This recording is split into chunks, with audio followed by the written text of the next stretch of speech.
Hi everyone, hi Ashutosh this side. तो आज हम बात करेंगे कि एमएनसी में इन्वेस्टमेंट। तो we all like to invest in MNC और हमारे बहुत अच्छी इन्वेस्टमेंट है एमएनसी में, चाहे वो वर्लपूल हो या यूनिलीवर हो या नेस्ले हो या पीएनजी हो या ओरेकल हो, वैपको, 3M, नोवार्टीज, लिंडे, एबॉट। तो इन्वेस्टमेंट इन एमएनसी हमें बहुत सेफ लगता है और हम थोड़ा ड्राइव भी करते हैं एमएनसी के तरफ। And even in the past Unilever ने, नेस्ले ने, 3M, हनीवेल, इन्होंने बहुत ज़्यादा अच्छे रिटर्न्स दिए हैं। एंड आप सबको पता है कि ये इनकी ओरिजिनल जो होल्डिंग कंपनी है वो यूएस में है, इनकी इंडिया में लिस्टेड है। But despite giving such a good returns, ये बहुत ही एक एक्सपेंसिव वैल्यूएशन पर ट्रेड करती है। आई मीन नो डाउट कि वो रिटर्न दे रहे हैं, बट इनका वैल्यूएशन इनके जो ग्रुप, इनकी जो पेरेंट कंपनी है उससे भी ज़्यादा हाई पे है। अगर मैं बात करूँ कोलगेट पाल्मोलिव की, इसका पीई इंडिया में 51 है, जबकि इसका पीई यूएस में 24 है। जिन्हें पीई मीन्स प्राइस अर्निंग के बारे में नहीं पता, उनको बता दूं कि पीई रेशियो वो डिटरमाइन करता है कि how much you have to pay in order to earn a ₹1। जैसे यूनिलीवर का, यूनिलीवर ग्रुप कंपनी का पीई 22 है यूएस स्टॉक एक्सचेंज में, और यहाँ पे इंडिया में हिंदुस्तान यूनिलीवर जो कि ट्रेड करती है 67 के पीई पे, that means you have to pay ₹67 in India to earn a ₹1 in case of Unilever. So that is a PE. तो एक व्हाट वी से कि थिंकिंग है कि ठीक है यार, MNC is a safe investment, Indeed it is a safe investment. लेकिन अगर हम इनकी पेरेंट कंपनी से इनको कंपेयर करें तो ये इंडिया में इतने ज़्यादा हाई वैल्यूएशन पे ट्रेड है कि literally we are paying triple amount to invest in दो स्टॉक्स। लेकिन हम इस पे इतना एम्फोसिस नहीं करते क्योंकि ठीक है, मीन्स हमें रिटर्न मिल रहा है, स्टेडी रिटर्न मिल रहा है। अगर हम यही इन्वेस्टमेंट यूएस में करते तो हमें ये बहुत 3 टाइम्स लोअर में मिल जाती थी, लेकिन उतना हमारे पास आई गेस की उतनी इन्फॉर्मेशन नहीं है। तो वहाँ तो बहुत लोगों को लगता है कि इंडिया में वो इंडियन आर्म्स में, जैसे हम नेस्ले इंडिया में इन्वेस्ट कर रहे हैं, नेस्ले का शेयर 18,000 का, या एबॉट इंडिया में इन्वेस्ट कर रहे हैं जिसका शेयर एबॉट का भी शायद 18-20 हज़ार का, या यूनिलीवर जो 2-2.5 हज़ार रुपये का है। तो हमें लगता है कि ठीक है यार, ये तो ब्लू चिप स्टॉक है, ये तो अच्छे स्टॉक है। और लोगों को लगता है कि ठीक है यार, इंडिया एक बहुत ही डाइवर्सिफाइड कंट्री है, तो यहाँ पे सेगमेंटेशन, टारगेटिंग और पोजीशनिंग बहुत अच्छी होगी। इंडीड वो होती है, लेकिन ये यहाँ पे इतने ज़्यादा हाई वैल्यूएशन पे ट्रेड इसलिए करते हैं कि इंडिया में कोई हेज फंड नहीं है। तो सपोज़ कोई बड़े फंड मैनेजर को फंड डिप्लॉय करना है, तो यार उसके पास हेज फंड नहीं है, तो वो क्या करेगा?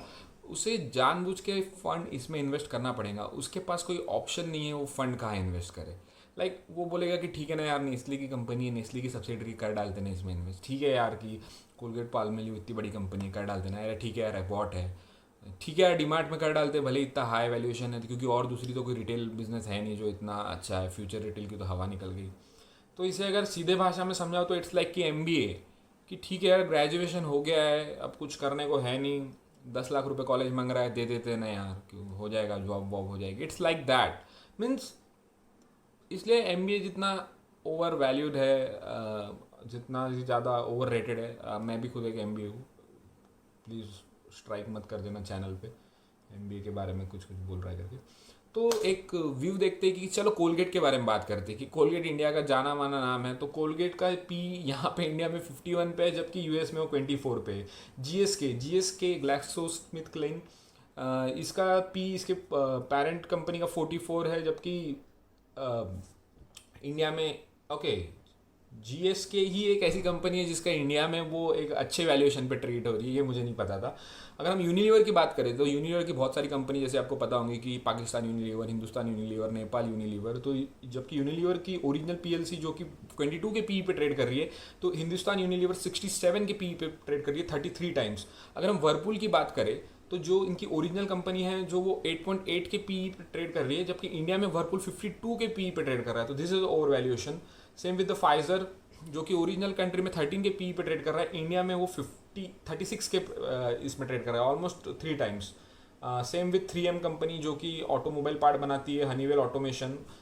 कमिंस जो कि वहाँ 11 के पी पे ट्रेड करता है, वो यही यहाँ पे इंडिया में 22 के पी पे ट्रेड कर रहा है। Same with Johnson and Johnson international, जो कि वहाँ पे सिर्फ 6 के पी पे ट्रेड करता है, वो यहाँ पे 54, विच मीन 10 टाइम एक्स। तो यार ऐसा क्या है कि मतलब इंडिया में इतना वैल्यूएशन, जैसे मैंने आपको बताया कि फंड मैनेजर के पास कोई बेटर ऑप्शंस नहीं है, इसलिए वो उसी में फंड डिप्लॉय करते हैं। अब अगर रिटर्न की भी बात करें तो ऐसा नहीं है कि इंडिया में हमें बहुत ही ज़्यादा अच्छा रिटर्न मिल रहा है, कि वो ठीक है यार 17-18% का ग्रोथ दे रहे हैं इंडिया में, अगर वो उनके यूएस में उनकी ग्रोथ 14% है, तो दैट मीन्स कि हमें 3% की ग्रोथ ज़्यादा मिलती है। बट इसका ये मतलब नहीं कि हम 3% की ग्रोथ के लिए उनको 3 टाइम्स ज़्यादा अमाउंट दें। तो I think even if you have missed out कि आपने इन्वेस्टमेंट इन सब टॉप एमएनसी में नहीं करी है, तो इट्स नॉट कि आपने बहुत कुछ मिस आउट कर लिया है। मैं तो कहूँगा कि इट्स बेटर कि आपने अच्छे बिजनेसेस को ढूंढा है, अच्छे वैल्यूएशन पे अगर आपका हम बहुत इन्वेस्टमेंट बाद की में किसी रियलाइज़ अच्छी करते जगह हैं पे कि है। अगर हम देश के क्या काम तो ये आ रहे इंडिया हैं, में इसी वैल्यूएशन पे ट्रेड करते रहेंगे? आई मीन यस, करते रहेंगे, पर क्योंकि गर्व करने वाला कोई नहीं। इंडिया में बेटर ऑप्शन अवेलेबल ही नहीं है फंड डिप्लॉय करने का, और कहाँ करेगा। इट्स बेटर कि हर इसलिए हर कोई ब्लू चिप का वैल्यूएशन ऐसा ही प्रीमियम पे रहेगा। तो ये था मेरा ओपिनियन। आई थिंक आपका क्या ओपिनियन है इस पे मुझे बताएं। और that's it from my side. Thank you. Signing off, Ashutosh.